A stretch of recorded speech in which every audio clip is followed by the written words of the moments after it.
Sir, जिस तरीके से आगाज में मैंने अपने तमाम नाज़रीन को बताया कि आप एक आउटस्टैंडिंग एकेडमिक्स रहे हैं, एक परफॉर्मर रहे हैं, रिसर्चर रहे हैं, एडमिनिस्ट्रेटर रहे हैं, लेकिन सारी बातों का जो सबसे टॉप पे जाता है, your first love is performance. Performance को आपने पूरी दुनिया में अपनी देते रहे हैं। आज की इस शाम को मेरे आपसे गुजारिश है सर, हमारे नाजरीन के लिए एक भजन मैंने कई बार सुना है, पायो जी मैंने राम रतन धन पायो। प्लीज सर, आपसे प्लीज रिक्वेस्ट है, इसको जरूर गा के बताइएगा। ये भजन जो है, जी सर। मैं आपको संक्षेप में कहूँ जी। कि ये भजन परंपरा, ये भजन गाने का तरीका, भजन गायकी, ये गायकी खास पलुस्कर परंपरा की गायकी है। अच्छा सर। पंडित विष्णु दिगंबर पलुस्कर जी ने शास्त्रीय संगीत को, रागदारी संगीत को जन सामान्य में उनको लोकप्रिय करने के हेतु से भजनों को चुना और भजनों को रागदारी में निबद्ध किया। अच्छा सर। तो ये परंपरा, ये पलुस्कर परंपरा कहलाती है, भजन गायकी की परंपरा कहलाती है। और इसके लिए उन्होंने तुलसीदास, सूरदास, मीरा ऐसे संत कवियों के जो भजन चुने, उनकी रचनाएं चुनी और उन रचनाओं पर जी सर, उन्होंने आधारित उनको उनको मतलब स्वर दिया, स्वर साज उनको चढ़ाया, उनका ट्यूनिंग किया उससे, और वो पॉपुलर किया, वो बहुत ही लोकप्रिय हुए। जी ये सर। सारी परंपरा है। क्या बात है, बहुत उसी में ये ठुम की, ये आपने कौन से भजन की आपने फरमाइश की? पायो जी मैंने राम रतन धन। रामचंद्र पायो जी मैंने वगैरह, तो ये सारे भजन जो है उसी परंपरा में। और ये जो पायो जी मैंने राम रतन धन है, ये भी खमाज झंझोटी खमाज, इस क्या राग बात, पर आधारित है। क्या बात है। हाँ हाँ हाँ, खमाज और झंझोटी। और ये मध्यम ग्राम से है। ठीक है सर। साधारण क्या होता है, सारे ग म प ध नि सा नि ध प म ग रे सा, हाय हाय हाय, ये क्या बात। फैंटास्टिक। षड्ज ग्राम कहलाता है। लेकिन मध्यम ग्राम वो है, सारे गा मा, मध्यम को सा मानकर फिर उसका आगे चलना, ये मध्यम ग्राम है। अच्छा, वाह। और ये एक सुगम संगीत के प्रकार जो है, यह भजन भी एक सुगम संगीत, सुगम शास्त्रीय सेमी क्लासिकल इस श्रेणी में आता है, ये पलुस्कर परंपरा का भजन। जी। उसी तरह ठुमरी, दादरा वगैरह ये जो प्रकार है, हाँ, इसमें ये मध्यम ग्राम का ज्यादा उपयोग होता है। ठीक है सर। तो सारे गा मा, अब म को सा मान लीजिए, हम्म। सारे गा मा प म ग रे सा नि धा नि प ध रे ग म ग रे सा, सा रे ग रे सा रे नि धा नि प ध सा, झंझोटी कोमल गंधार का उपयोग अच्छा किया अच्छा झंझोटी। अच्छा। सा रे ग म ग रे ग प म ग, ये भी झंझोटी है। इसमें ये खमाज राग के बहुत करीब जाता है, जी थोड़ा जी। सा खमाज राग का अंश भी उसमें आता है। हाँ हाँ हाँ, तो इसको देखकर इसकी स्वर रचना है भजन, जी। ये पंडित पलुस्कर जी ने की है। क्या बात, वाह। इसी तरह कुंभ की चलत रामचंद्र है, पावे जी मैंने हाँ है, गंगा जमुना तीरे, अत्यंत ये उनके पंडित विष्णु दिगंबर जी के बेटे पंडित डीवी पलुस्कर, उन्होंने उसकी रिकॉर्ड जारी करके बहुत ही प्रसिद्ध किया, बहुत ही ये किया। जी तो जी। उसी का ये है भजन है, पायो जी मैंने। Please sir. वाह। पायो जी मैंने क्या बात। राम रतन धन पायो, पायो जी मैंने राम रतन धन पायो, क्या बात है। पायो जी वस्तु अमोलिक दी मेरे सतगुरु, वस्तु अमोलिक क्या बात है। दी मेरे सतगुरु, आहा। कृपा कर अपनायो, वाह वाह पायो जी मैंने राम वाह। रतन धन पायो, पायो। इस तरह की इसके क्या और बात, क्या ये बात और है, क्या बात है। जन्म जन्म की पूंजी पाई, जन्म जन्म की पूंजी पाई, जग में सभी खोवायो, पायो जी क्या मैंने बात। रतन धन पायो पायो जी। अब इसमें भजन होते हुए भी रागदारी में जैसे खटकों का प्रयोग होता है, खटके मुर्की, हाँ, तो इसी खटका और तरह मुर्गी, वाह वाह वाह। प्रयोग होते हैं। और छोटी छोटी ताने, पायो जी मन राम रतन धन पायो पायो जी। क्या, इस तरह का उपयोग करके इस भजन को इतना सुंदर और आकर्षक बनाया गया। बहुत बहुत बहुत ही मनोनीत सर, बहुत बहुत। इसी तरीके सर एक मुझे अभी याद आया कि एक बहुत ही भजन लोकप्रिय रहा और महात्मा गांधी जी को इतना प्रिय लगा कि आपने बहुत पहले मुझे बताया था कि काठियावाड़ी उसको शायद उस पे ले गए थे सिस्टम पे गाने के, वैष्णव जन पे तैने कहिए पीर पराए जाने हैं। तो इसमें बड़ा योगदान आपके परिवार का रहा है और फिर बाद में उस काठियावाड़ी के रूप से आपने फिर इसको लोकली आम लोग को के पास ज्यादा अच्छी तरीके से पहुंचे, उसको फिर से उसकी रचना की गई। और मैं समझता हूं कि आपके ताऊ जी का उसके अंदर, वो बड़े भारी कंपोजर रहे हैं, शंकर राव जो व्यास साहब हैं, उनकी कॉम्पोजिशन में वो रहा और महात्मा गांधी जी को बहुत ये प्रिय रहा। और आज पूरी दुनिया जहां भी एक बड़े से बड़े फंक्शन होते हैं, इसके बारे में भी थोड़ा सा बताइए, कैसे ये उपजी बात और टिल डेट उसका क्या स्टैंडर्ड, थोड़ा सा गा के भी बताइएगा सर। बात यह है कि महात्मा गांधी जी और पंडित विष्णु दिगंबर पलुस्कर जी, इनका आपस में बहुत ही आदर युक्त स्नेह था। दोनों के बीच में स्नेह था और दोनों के बीच में परस्पर आदर भी था। और ये ऐसा था, पंडित महात्मा गांधी जी जानते थे कि पंडित विष्णु दिगंबर पलुस्कर जी के जीवन कार्य का एक भाग सामाजिक एक अनुकूलता या सामाजिक समाज की तरफ उनकी दृष्टि, तो ये उनका यथाभाव। और उसके साथ साथ में उनका दृष्टिकोण राष्ट्रीयत्व का भी दृष्टिकोण था, एक राष्ट्रीय भावना और सामाजिक एहसास ये उनमें था। तो इस वजह से दोनों काफी परस्पर स्नेह वृद्धिंगत हुआ जी। तो जैसे उस समय के कांग्रेस के अधिवेशन होते थे, तो उसमें गांधी जी पलुस्कर जी को बुलाते थे विशेष रूप से वंदे मातरम गाने के लिए। अच्छा। बुलाते थे और वहां पलुस्कर जी अपने खड़े आवाज में, हर कांग्रेस की शुरुआत, अधिवेशन की शुरुआत वंदे मातरम से होती थी और वंदे मातरम पलुस्कर जी गाते थे और समापन भी वंदे मातरम से होता था। इस तरह के ये आपस में दोनों के संबंध थे। जब महात्मा गांधी जी ने साबरमती आश्रम की स्थापना की, तो वहां पर उन्होंने पंडित विष्णु दिगंबर जी से कहा कि आपके शिष्यों में से किसी एक लायक शिष्य को हमारे यहाँ भेजिए, जो हमारे आश्रम में रहेगा और आश्रम वासियों को संगीत सिखाएगा।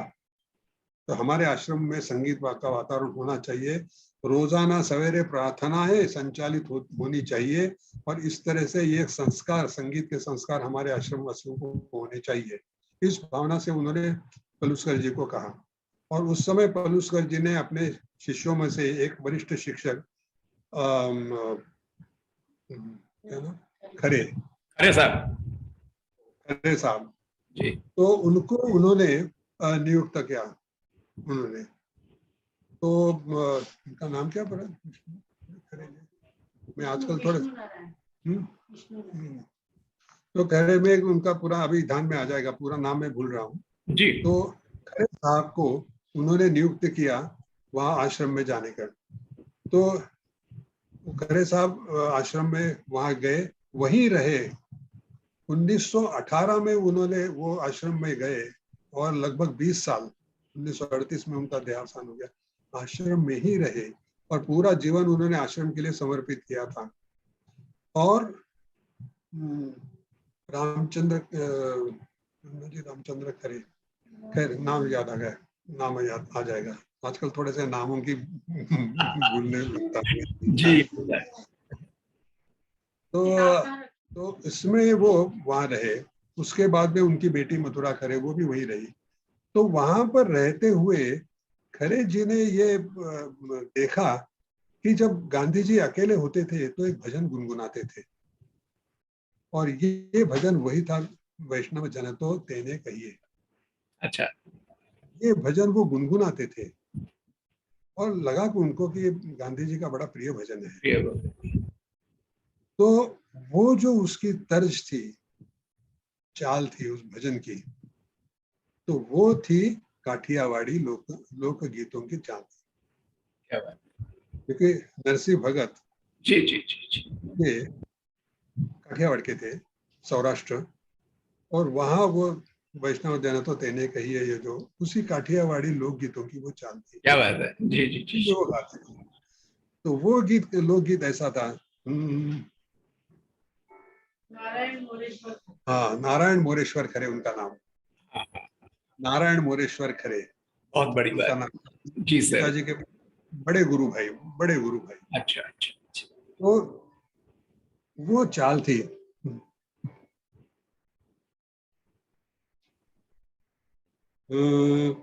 हे वैष्णव जन तो तेने कहिए जे, पीर पराई जान।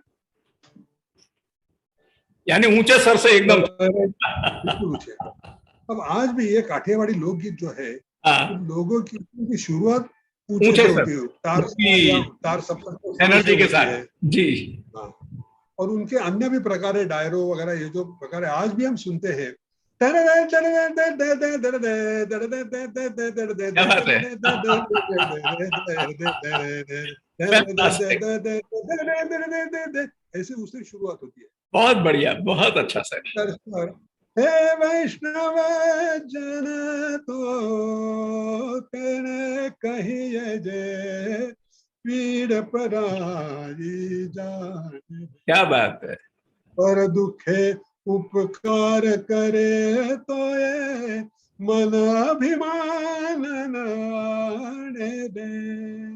वाह। हे वैष्णव जन तो तर कहिए जे, पीर निहायत। पर जाने दे। ऐसे एक तारी पर जी। गाते गाते गाते चलना, एक तारी पर, क्या इसी से बात, क्या ये बात। भजन उस तरह से लोक संगीत में गाया जाता था। जी सर। और ये भजन महात्मा गांधी जी का बहुत प्रिय भजन, क्योंकि महात्मा गांधी जी भी सौराष्ट्र के थे ना, पोरबंदर। जी जी। अच्छा। तो बचपन में उन्होंने ये सुना होगा, सुनते रहोगे, इसलिए वो उनका बड़ा प्रिय भजन रहा और वो गुनगुनाते थे। जी जी जी जी तो जी। नारायण मोरेश्वर खरे जी ने ये बात देखी, और उस समय अहमदाबाद में हमारे बड़े ताऊ जी पंडित शंकरराव व्यास, वो भी अहमदाबाद में रहते थे, जी और वहां पर गुजरात संगीत महाविद्यालय उन्होंने स्थापित किया था, और वहां संगीत शिक्षा का कार्य करते थे, जी। और गुरु भाई आना जाना वगैरह होता था। तो इसमें चर्चा हो गई। अब पंडित शंकरराव व्यास जी को एक बहुत ही प्रतिभा थी, संगीत कंपोजिशन, संगीत रचना। वो रचनाकार थे, बहुत बड़े रचनाकार थे, कि उनको उपाधि मिली थी आधुनिक सदारंग। वो क्या उनको बात। उपाधि भी लगी थी, ऐसे बड़े रचनाकार थे। वाह वाह वाह। बाद में 1935 में वो मुंबई आए, और जी। मुंबई आने के बाद फिल्म संगीत में उनका भी बहुत योगदान रहा। उस समय की एक फिल्म प्रोडक्शन कंपनी थी प्रकाश पिक्चर्स, जो भट्ट वो संचालित करते थे। उसके बाद में उसी घराने के जो अन्य भट्ट कलाकार रहे, और उन्होंने फिल्म प्रोड्यूसर रहे। तो ये शुरुआत की प्रकाश पिक्चर्स, उस कंपनी के ये कॉन्ट्रैक्टेड म्यूजिक डायरेक्टर थे, और राम राज्य, भरत मिलाप इत्यादि काफी पंजाबी पिक्चर है। उनका संगीत नियोजन उनका था, संगीत अच्छा। दिग्दर्शन पर ओ, शंकरराव व्यास अच्छा उनका था। अच्छा। और it is officially recorded, Bollywood film के इस संबंध में officially recorded, that here was a person Pandit Shankarrao Vyas who brought Hindustani classical music to films for the first time. First time. रागों पर आधारित उन्होंने संगीत रचनाएं फिल्मों के लिए की। जब बॉम्बे रेडियो राम राज्य, स्थापना भी तभी हुई है मेरा ख्याल।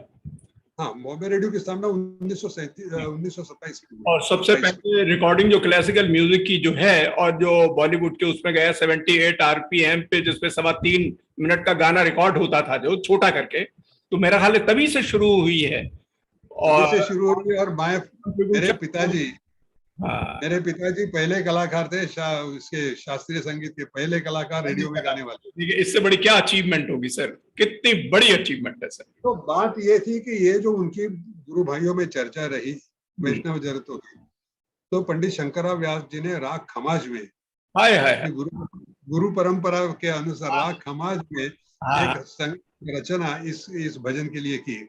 हाँ हाँ। और वही रचना आज पूरे दुनिया में, पूरे विश्व आज में सुनते हैं। प्रचलित हो गई।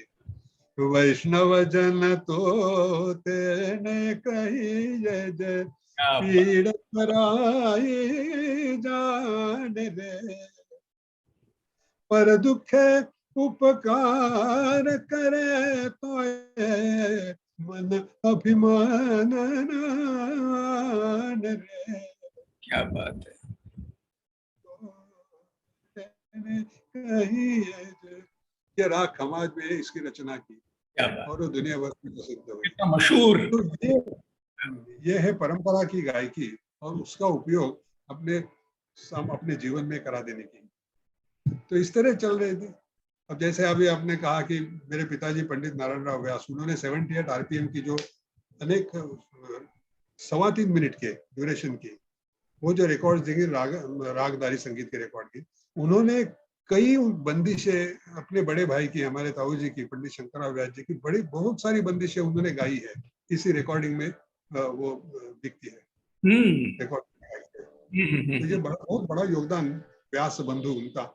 नहीं, बहुत रहा है। और बॉलीवुड के साथ, और खासकर मैं जहां तक समझता हूं, मैंने आपसे सुना भी था कि बिगेस्ट शोमैन राज कपूर साहब से भी उनके बड़े अच्छे ताल्लुकात थे।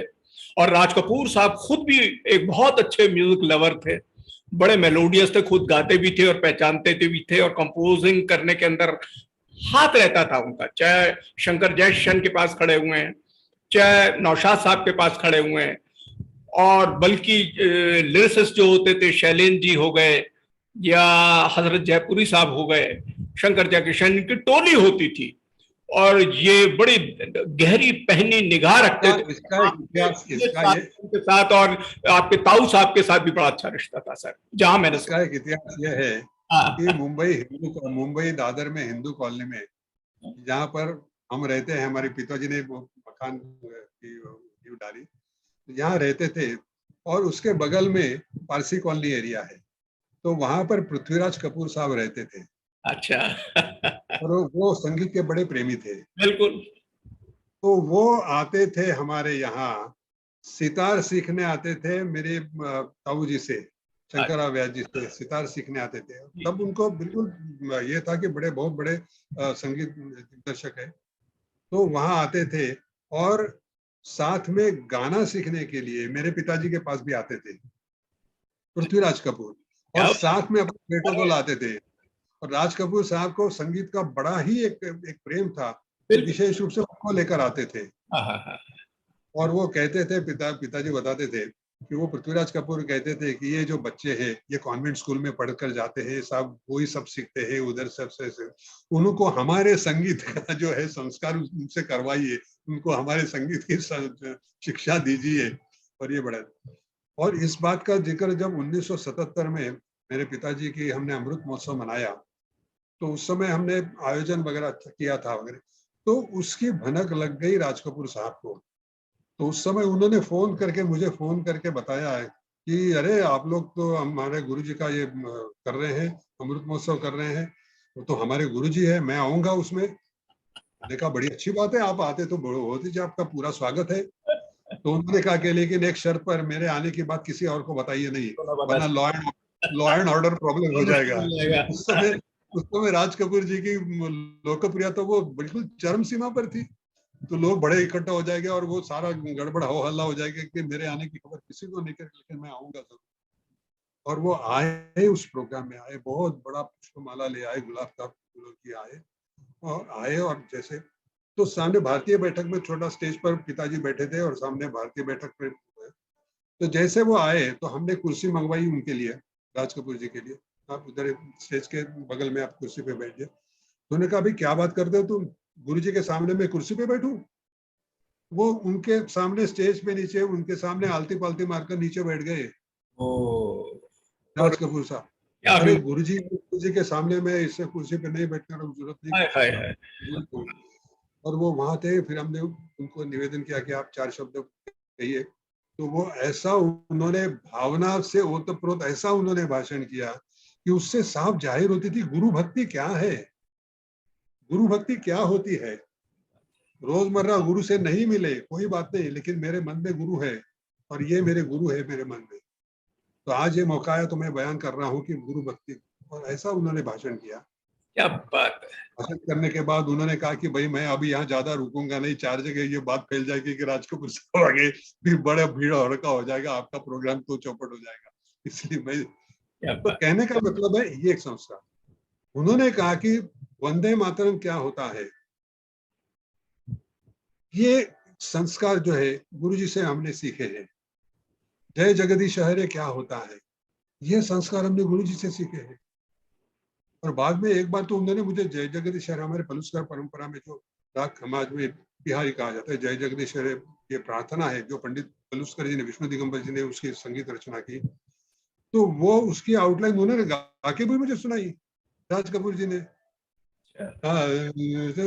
जय जगदीश हरे भक्त जनों का संकट छिन्न में दूर करे, जो ध्यावे फल पावे दुख विनसे मन का, जय जगदीश हरे। क्या बात है, क्या बात है। ये उसकी आउटलाइन भी उन्होंने सुनाई। मैंने कहा ये हमने गुरुजी से सीखा है। तो कहने का मतलब संगीत के प्रति उनके जो एक भावना थी उसको बढ़ाने का, और ये सारा काम ये हुआ। और ये एक समाज के प्रति और एक उनका एक योगदान रहा। उसके साथ साथ MS सुब्बलक्ष्मी भी पिताजी से सीखी। यहाँ पर भजन गायकी सीखने के लिए पिताजी के पास MS सुब्बलक्ष्मी आती थी, वैजयंती माला जी आती थी, उनकी वैजयंती माला जी की माँ आती थी पिताजी से सीखने। तो एक बार मेरा बंगलौर में कार्यक्रम था, तो उस प्रोग्राम में वहाँ प्रोग्राम में वैजयंती माला भी आ गई, पहुंच गई। और मेरा कार्यक्रम शुरुआत होने से पहले वो स्टेज पर आ गई और मुझे कहने लगी आपको मालूम है मैं आपके घर आया करती थी, छोटी बच्ची थी, मेरे माँ के साथ आया करती थी। मैंने कहा हाँ मुझे मालूम है, मेरे पिताजी बताते थे। अरे वाह वाह वाह वाह वाह। ऐसी बातें, कहने का मतलब एक संगीत एक सुगंध है, और उसके साथ साथ उसको उसकी जानकारी रख के उसकी ज्ञान जो है उसके प्रति अनुराग होना, ये बड़ी भाग्य की बात होती है। सर ये बहुत सारी बातें आपने मुझे बताई।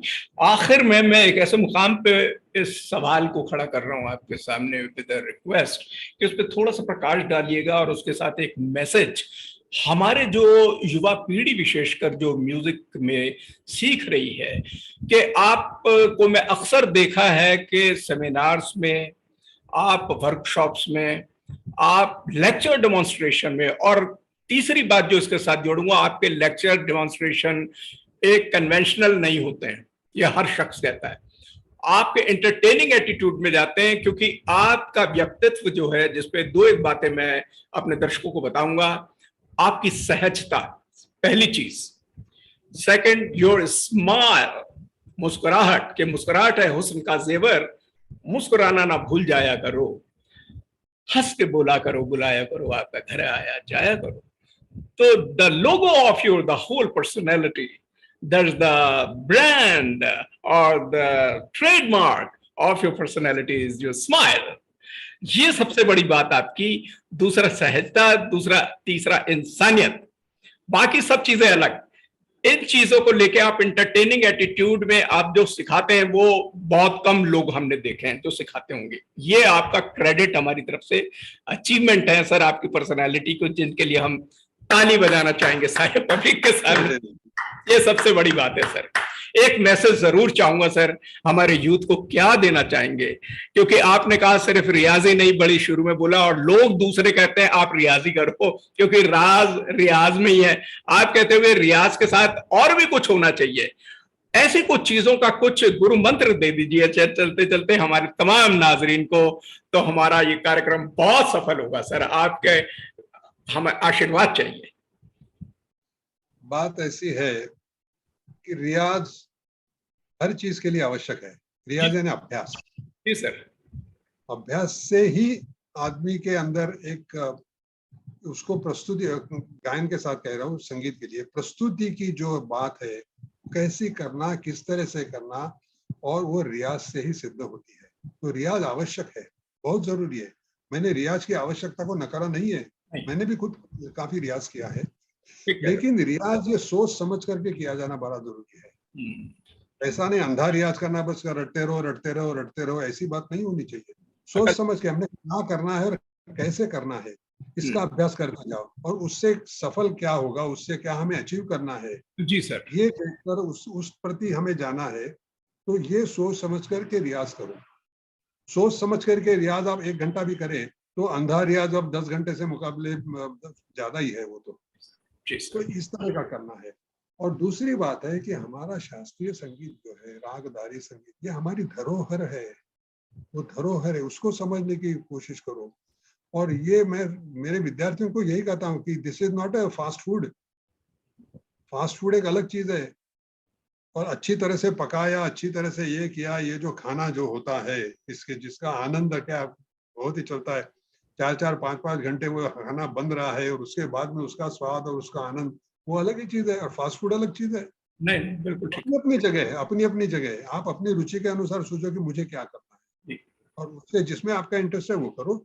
संगीत तो संगीत है, हर प्रकार का संगीत है जी, और हर प्रकार के संगीत के लिए हर प्रकार का श्रोता वर्ग है। ठीक है। तो इस तरह से आप करते रहना, यही है। लेकिन साथ में ये ध्यान रखना चाहिए कि रागदारी संगीत ये हमारी धरोहर है, और मैं कहता हूं कि हमारे भारतीय संगीत के जो 2 तत्व है, राग और ताल, ये जो तत्व है ये पूरी दुनिया में बेमिसाल है। दुनिया के किसी भी संगीत पद्धति में राग और ताल जैसे तत्व नहीं है जो भारतीय संगीत में है। बड़ी बात है। स्वर और लय तो दुनिया में है, बिना स्वर लय के संगीत नहीं है। तो सारी दुनिया में जहां संगीत बोलो स्वर लय तो है ही है, लेकिन राग और ताल ये तत्व हमारी भारतीय संगीत की विशेषता है, तो अन्य कहीं भी नहीं है। और इसी को लेकर हमारी संगीत परंपरा चलती है, और इन तत्वों का संबंध सीधे नाद ब्रह्म से है। नाद, the sonic music, sonic sound, in that music which pervades the universe, उससे हमारा संबंध है। अब लय लीजिए या ताल लीजिए, लय का ही एक कंपोजिशन है, ताल है। तो ताल में या राग में आवर्तन नाम की एक चीज होती है, आवर्तन, जो हमारी संगीत की विशेषता है। ये आवर्तन जो है ये कॉस्मिक एलिमेंट से आवर्तन हम ले रहे हैं। अब पृथ्वी आवर्त प्रदक्षिणा करती है, आवर्तन करती है सूर्य के वहां जहां से चलती है, आवर्तन करके आती है, फिर दूसरा आवर्तन, फिर तीसरा आवर्तन चलता है।